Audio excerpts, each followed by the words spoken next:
After getting married, Otto and Edith Frank settled in Frankfurt. They soon have children, Margot in 1926 and Anne in 1929. Those first few years are happy ones, but the economic crisis empowers Hitler's NSDAP. In 1933, Hitler takes over as leader of the German government. Otto and Edith Frank are deeply worried. The persecution of the Jews and the economic crisis causes huge problems. They look for means of escape.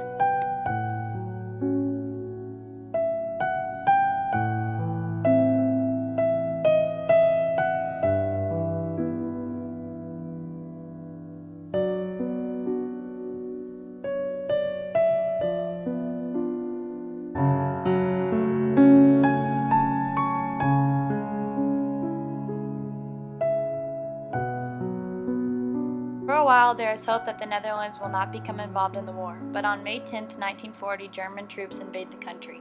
5 days later, the Netherlands surrenders and is occupied. Anti-Jewish regulations soon follow.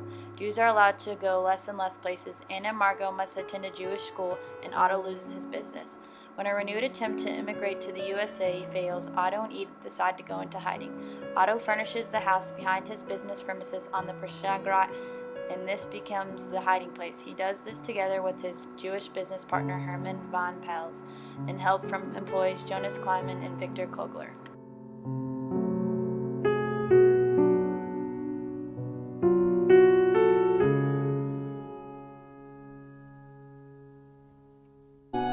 On July 5, 1942, Margot Frank receives a call-up to report for a German work camp. The next day, the Frank family goes into hiding. The Van Pels family follow a week later, and in November 1942, an eighth person arrives, dentist Fritz Pfeiffer. They remain in the secret annex for just over 2 years.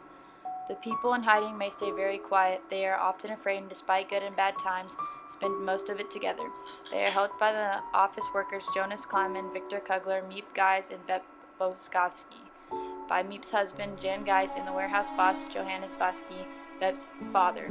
These helpers are not only arranging food, clothes, or books, they contact the outside world for the people in hiding.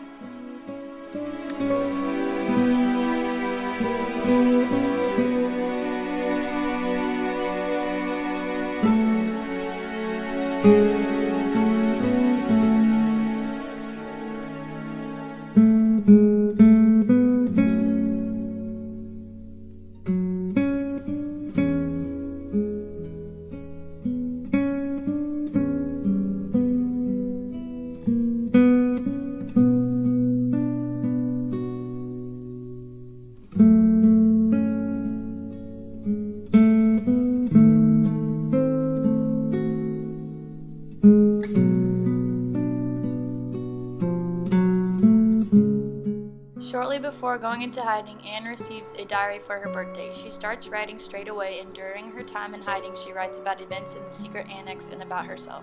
Her diary is a great support to her. Anne also writes short stories and collects her favorite sentences by other writers in the notebook. When the Minister of Education makes a request on the radio for people to keep war diaries, Anne decides to edit her diary and create a novel called The Secret Annex. She starts to rewrite her diary, but before she is finished, she and the other people in hiding are arrested.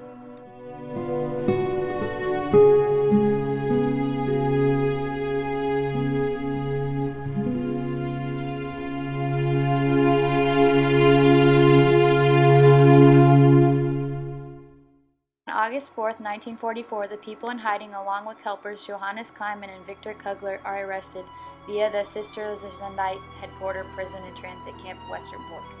They are deported to Auschwitz.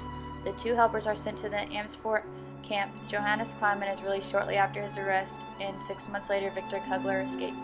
Immediately after the arrest, Miep Geis and Bep Boskowski rescue Anne's diary and papers that had been left behind in the secret annex. Despite intensive investigation, it has never been clear how the hiding place was discovered.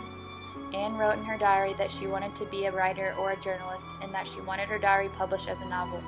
Otto Frank's friends convinced him of the great expressiveness of her diary, and on June 25, 1947, the secret annex is published in an edition of 3.000. Many more editions, translations, and a film follow. People from all over the world learn of Anne Frank's story. Over the years, Otto Frank answers thousands of letters from people who have read his daughter's diary. In 1960, the Anne Frank House becomes a museum. Otto Frank remains involved with Anne Frank House and campaigns for human rights and respect until his death of 1980.